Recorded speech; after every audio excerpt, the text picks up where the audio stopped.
Et on est reparti.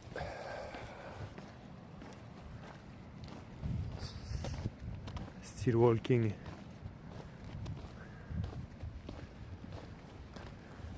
J'ai toujours été étonné de la capacité que le fait d'enregistrer une vidéo, un film, pouvait créer cette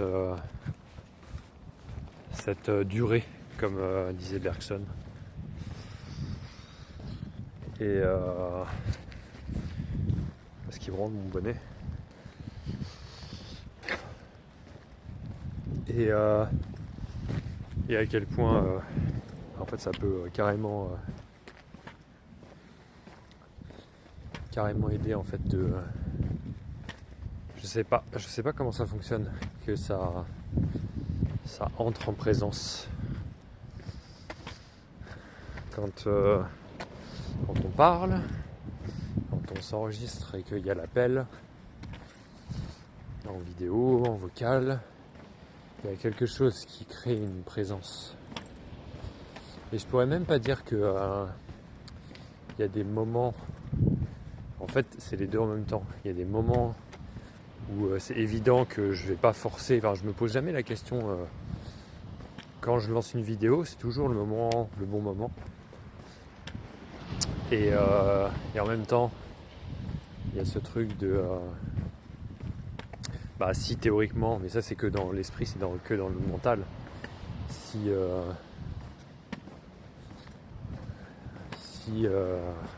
je rame un peu là parce que je suis en mode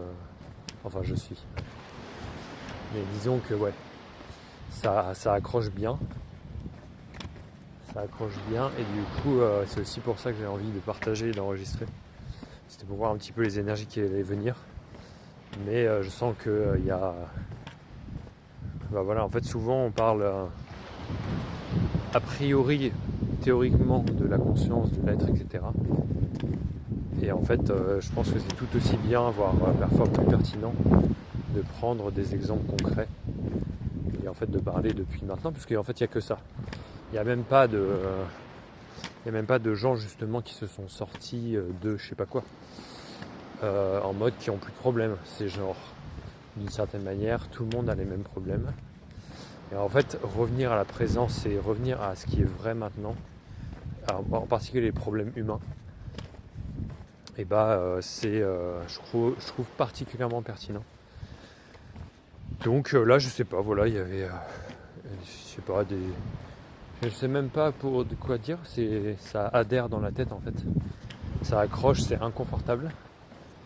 Et donc du coup, ça joue à décrocher avec ça et avec tout ce que j'aime partager, c'est-à-dire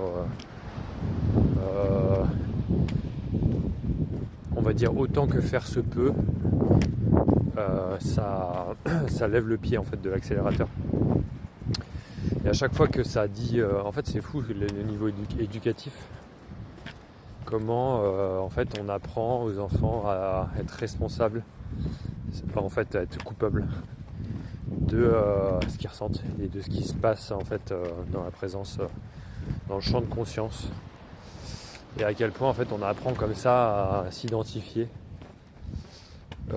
à ça, et en fait on finit graduellement par même s'il n'y a jamais, j'aime bien appuyer là-dessus moi sur le fait qu'il n'y a jamais de terminal, il n'y a jamais de point de non-retour où en fait on deviendrait un être humain. Ça c'est particulièrement l'ego qui pense ça. Il se dit si je fais ça ou si je fais pas ça, il met des conditions. Et en fait je vais être un humain qui sera comme on dit irrattrapable. C'est vraiment le truc de et qu'est-ce qu'on va faire de toi en fait. Voilà, c'est le genre de phrases qui je pense peuvent avoir parcouru ou accompagné l'enfance et la construction de certains d'entre nous ici. Et donc du coup, voilà, ça fait toujours du bien. Moi je pense que c'est ça que j'ai envie aussi, c'est un peu d'une certaine manière dans le partage de montrer l'exemple, même si c'est pas non plus montrer un truc exemplaire, mais c'est pour dire quelque part, moi, ça a réalisé ici que en fait il s'agissait pas d'être plus fort, plus grand, ça c'est au niveau de l'ego, de progresser sur un mois. Ça fait partie des choses qui vont s'épuiser dans le chemin spirituel, je pense. Enfin, moi c'est comme ça que ça a été vécu. Et je sais exactement comment en fait ça peut être entendu ce que je viens de dire, c'est-à-dire comme si là j'étais en train de prodiguer une vérité ou en fait que moi je pouvais l'entendre comme ça quand j'entendais a priori entre guillemets des paroles de réaliser, des vidéos de réaliser. En fait je me disais mais putain mais lui il y a eu un déclic quoi, ou elle il y a eu un déclic. Et en fait c'est même pas ça, c'est genre... Et en même temps si, il y a quand même un truc, mais...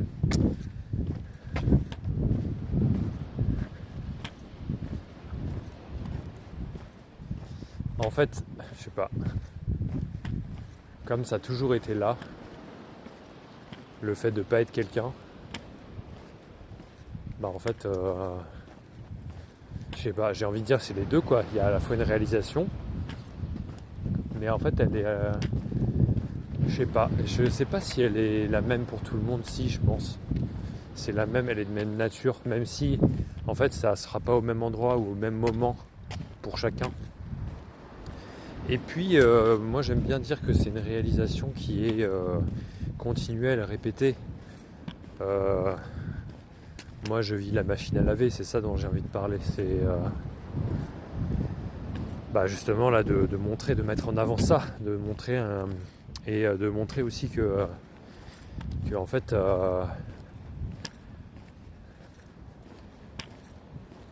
en fait je sais plus ce que je voulais dire là, mais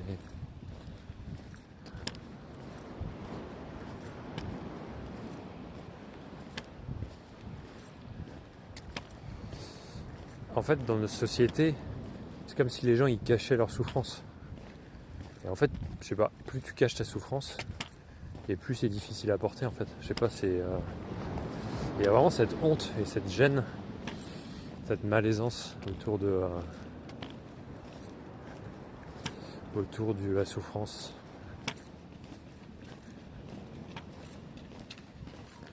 Genre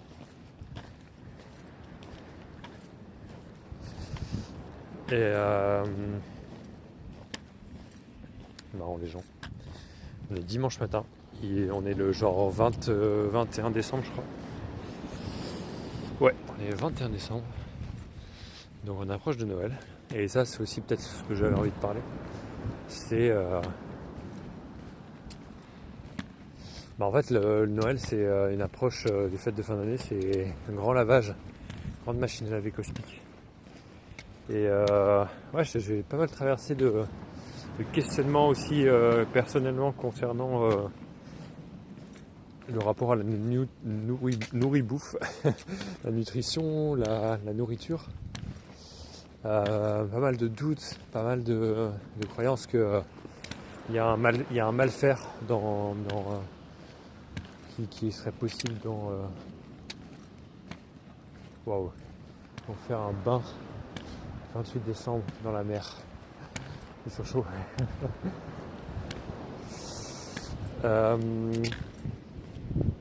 Comme s'il y avait quelque chose qui était aussi possible de mal faire là. C'était intéressant ça aussi. Je suis pas sûr que je rentrerai en détail là-dedans,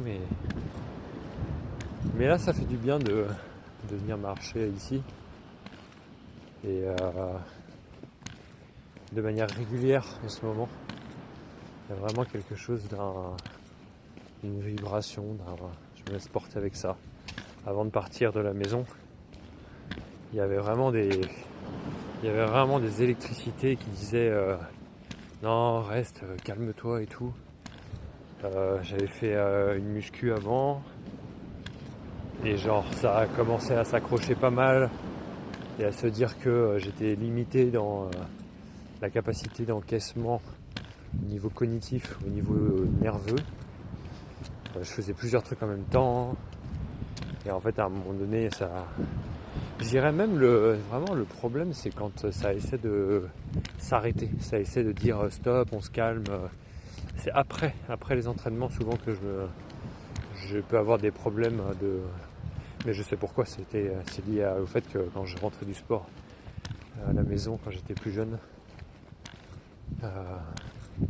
même si je suis en train de me dire que tout ça est en même temps totalement faux, c'est une grosse blague. Ça n'a jamais existé sinon dans la manière dont je le raconte. Donc c'est vrai que quand on raconte ça, je sais pas, moi c'est ce qui me vient là, c'est vraiment c'est toujours avec la perspective de est-ce que ça accroche toujours, tu vois, est-ce que tu en veux toujours à telle ou telle personne. Et ça c'est beau, j'en parlais dans une autre vidéo, c'est vraiment le côté en fait ça empêche pas, genre se pardonner à soi et rigoler de ce qui a pu nous arriver. Et en tout cas, si on n'arrive pas à en rigoler ou si c'est pas léger, en fait, justement traverser la douleur, etc. Et en fait, je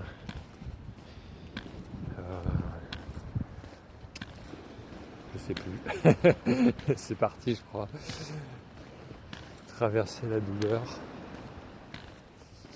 Et je sais pas. Le corps, la souffrance, les histoires, ouais, c'est fait pour être vécu, quoi.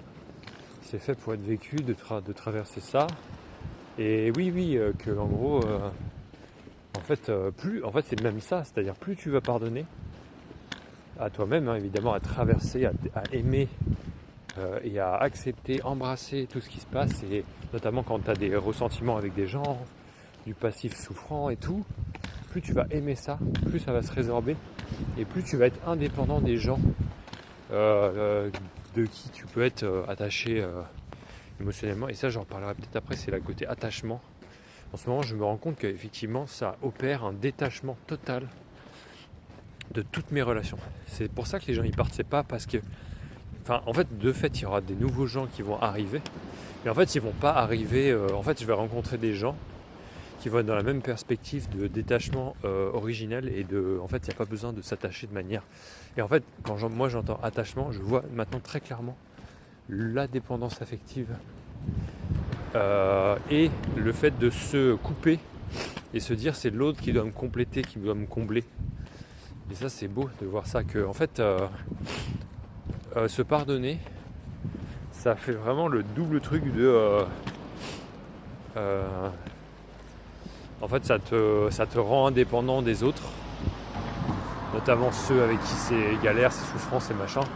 Souvent c'est la famille, le couple, les amis, les enfants, même les animaux, j'ai envie de dire. Et ça te rend indépendant. Et donc du coup, je pensais à ce truc de...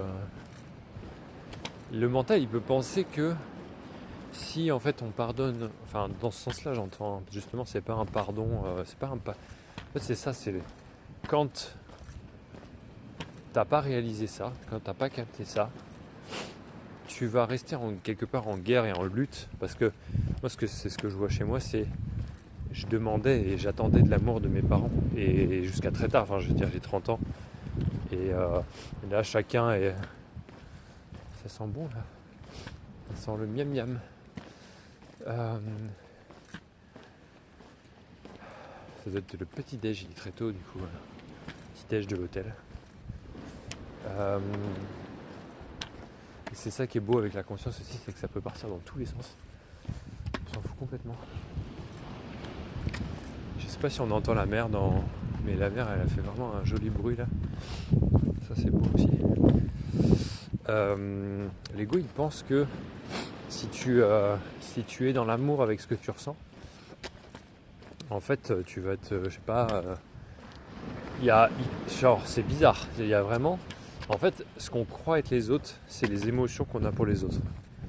Vraiment c'est ça, et du coup en fait quand on est pris par une colère et qu'on est en colère contre quelqu'un, en fait on l'associe à l'autre, et du coup c'est hyper difficile de laisser la colère, pour prendre cet exemple là, être totalement existante, lui laisser toute la place, être aimant, tout ce qu'on peut dire comme verbe à propos de ça. Si on laisse toute la place à ça, l'ego il lutte parce qu'il se dit mais là c'est pas possible parce que sinon l'autre il va m'envahir complètement. Mais en fait ce qui se passe c'est pas l'autre, c'est soit le souvenir, c'est soit l'émotion que tu as concernant l'autre qui en fait se déploie. Et c'est dur, hein. Je veux dire, il y a des personnes, moi, et c'est parfois encore dur, concernant mes parents, par exemple. Mais, mais en fait, ce truc, c'est ça qui soigne, quoi.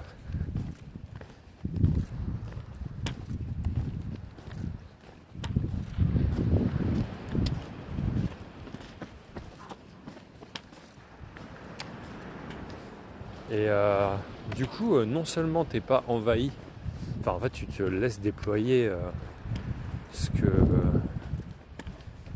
tu ressens, et en fait ça se soigne après, le système nerveux refait, enfin le corps vraiment se réadapte. Donc ça fait vraiment, non seulement c'est pas ce que l'ego y croit, mais en plus ça te libère, c'est-à-dire que ça fait l'effet quelque part, mais c'est normal que ça fasse ça.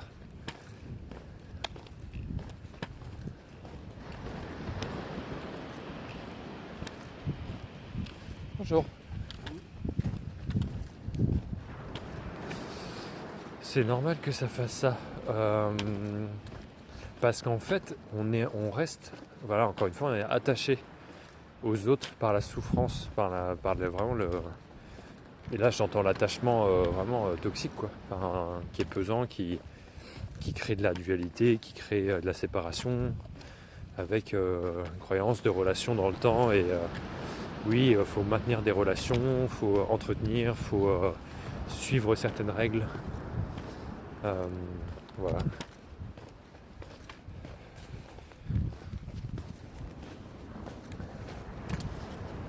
Bonjour.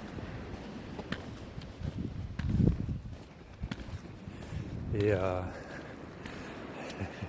j'ai l'impression que les gens ils sont intrigués, soit parce que je prends une vidéo, soit parce que y a quelque chose qui émane.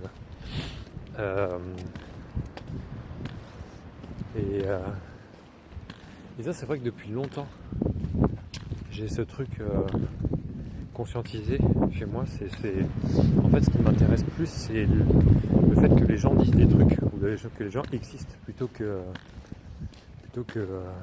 qu'en fait ce qu'ils disent vraiment, quoi, dans le contenu.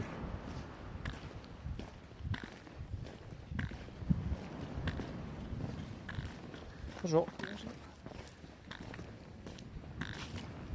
Ouf, mes pieds.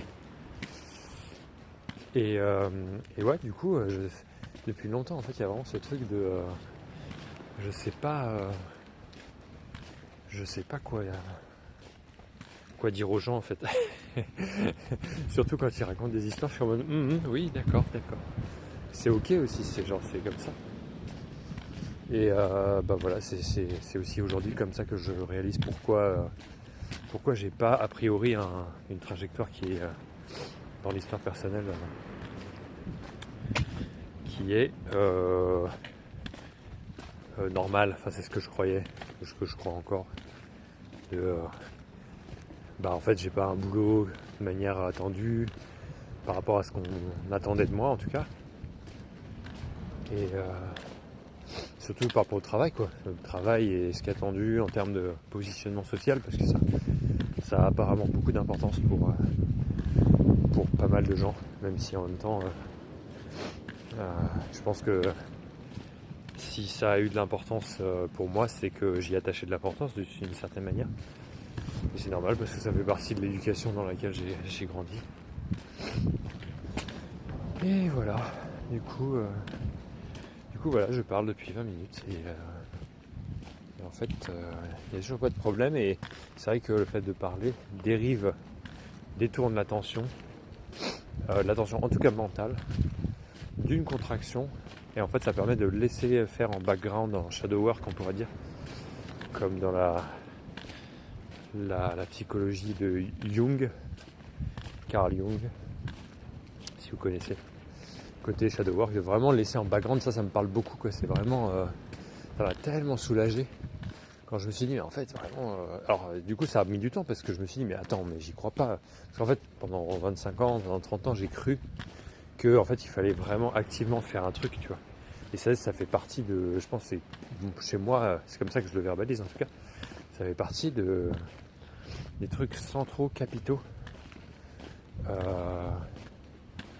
qui ont fait que j'ai cru dans la personnalité. C'est genre, tu dois être le capitaine de ton navire, tu vois. Et en fait, non.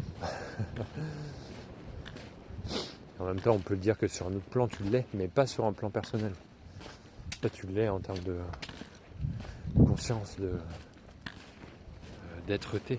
Genre, on revient à ces questions de manifestation. À quel niveau, en fait, ça manifeste? Mais à quel niveau on parle de manifestation? Est-ce qu'on parle de manifestation comme un agissant? Ou est-ce qu'on parle de manifestation comme étant ce qui est hors temps, en fait? Même si tout est possible en même temps, en fait, parce que je pense que même au niveau humain, en fait, ce que tu crois, je sais pas, j'ai envie de dire, détermine comment tu te positionnes dans le monde et même la façon dont ton corps s'assemble, j'ai envie de dire. Les personnes, on pourrait dire les personnes qui sont très dans le ressentiment, ça se voit sur le visage, en fait. Et clairement, quand tu es détendu, ça se voit aussi, en fait.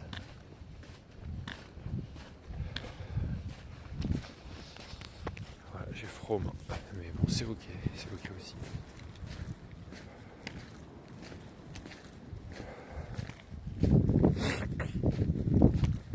Et en fait, on sait pas, c'est impossible de décrire comment ça se passe. Le fait de décrocher, de prendre du recul, parce qu'en fait, c'est pas dans la matière, quoi. C'est pas, putain, c'est des trucs de fou, quoi. C'est pas dans cette dimension. En même temps, c'est tellement là.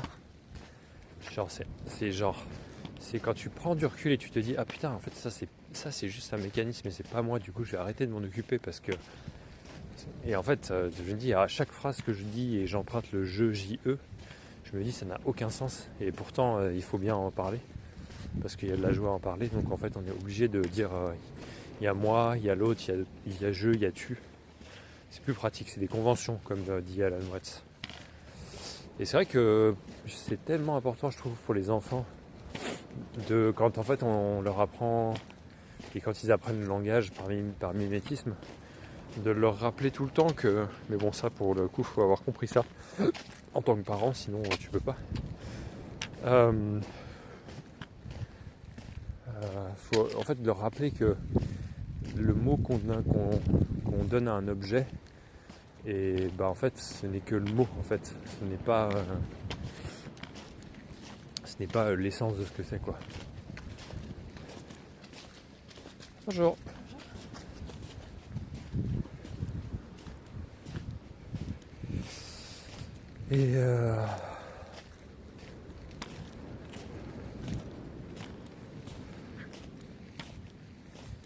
Et qu'en fait jaune n'est pas jaune, en fait. Je vois des lumières jaunes là autour de moi. Jaune, il y a le concept jaune, il y a le concept lumière, il y a le concept. Et puis après, il y a juste l'effet que c'est existant. Et ça, pour moi, l'essence de ce qu'est le monde se trouve là-dedans. Se trouve justement, voilà, dans le fait que c'est intéressant, que ça me fait penser à James Benning, par exemple, qui est un cinéaste qui filme des trucs en plan fixe. Et en fait, c'est très très vivant, ça se voit quand on regarde ces films qu'en fait, il filme le fait que c'est existant, le fait que c'est passant, le fait que en fait, il filme. Voilà, il est conscient qu'il filme. Et ça, du coup, ça donne un effet de, ça peut être ennuyeux pour plein de gens, mais pour les gens que ça intéresse, en fait, ça crée un effet très apaisant parce qu'en fait, justement, ça met en phase, ça met l'emphase sur le fait que, en fait, voilà, on est là et en fait, on constate l'apparition des choses tout le temps. Et c'est ça le plus savoureux dans la vie. Et ça fait un lien avec justement le processus de soin et le fait, encore une fois, relationner différemment, changer de relation, le fait que les choses changent dans la vie d'une manière parfois brutale, très abrupte, et on pensait jamais qu'on changerait autant.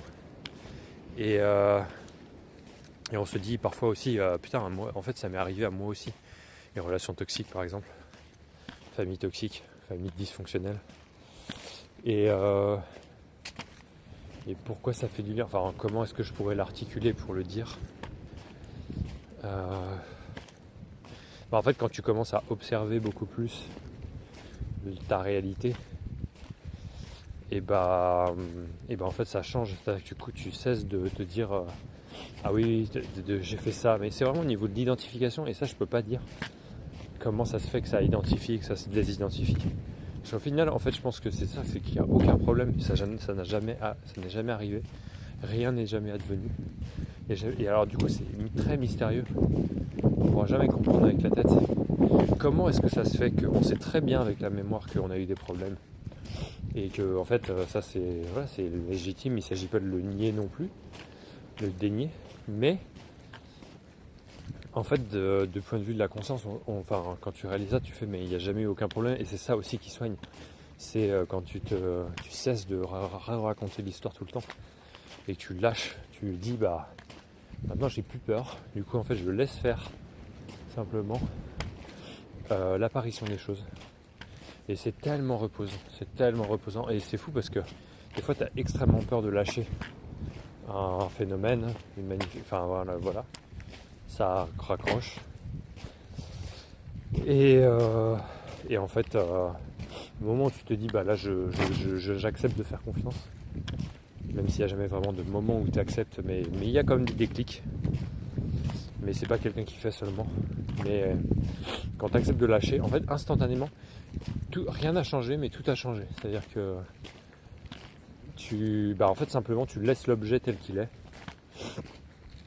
Et en fait c'est merveilleux quoi. Enfin je sais pas, il y a en fait oui la responsabilité, donc le grip, le fait de la saisie, la prise, le fait de prendre avec la main et tout, avec la conscience en fait, de s'agripper à ça et relâcher.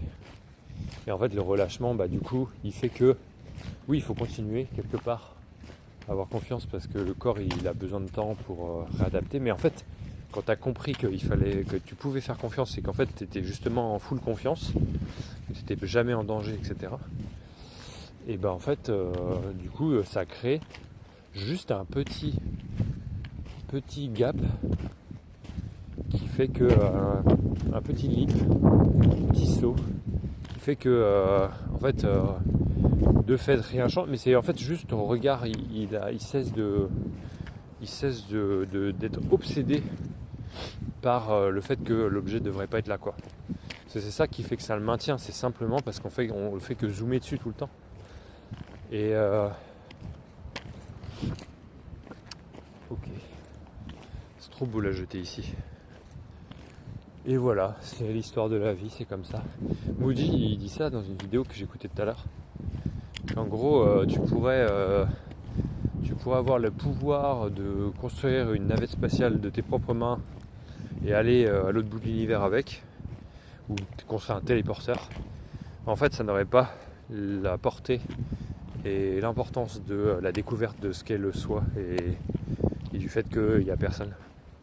C'est vraiment, je pense, effectivement la plus grande réalisation, et du coup tout ce que j'ai pu souffrir dans ma vie, et putain et on sait tous et toutes ici que en fait on s'est tous dit à un moment donné, mais qu'est-ce que tu me veux Dieu, qu'est-ce que tu me veux en fait, genre à me faire souffrir autant, là où les autres ils ont l'air bien dans leur petite inconscience et leurs petits rêves, leur petit endormissement, alors qu'en fait c'est pas du tout confortable pour eux non plus, mais qu'est-ce que en fait même avec toute la puissance de l'imagination mentale je vais jamais m'en sortir, c'est injuste, c'est une malédiction et tout. En fait, je peux dire aujourd'hui que ça n'a aucun, c'est un grain de sable par rapport à l'immensité de la découverte de ce qu'est la conscience. Et quand je dis ça, il y a des mini doutes, parce que ça ramène à justement un truc personnel de mais quand même la vie machin. Enfin, il faudrait avoir j'ai jamais été ici, c'est trop beau. Faudrait en vouloir à la vie, ouais c'est ça, ou raccrocher ça raccroche dans des choses très très subtiles de la psyché, de la physiologie du corps, je pense. Donc Donc voilà. Je pense que je vais faire pipi. Et peut-être que je referai une vidéo silence, parce que j'ai pas mal parlé ces derniers jours. Et en fait, comme il faut rappeler que tout est dans le silence et que en fait, l'émanation de ce que je dis ne vient que du silence et de... Il n'y a personne qui décide tout ce que j'ai dit depuis tout à l'heure. Et bah du coup, il faut remettre l'emphase sur ça parce que c'est toujours pas un savoir à contrôler, à masteriser, à machin. C'est pas dans les mots, c'est plutôt dans le silence entre les mots, comme on dit.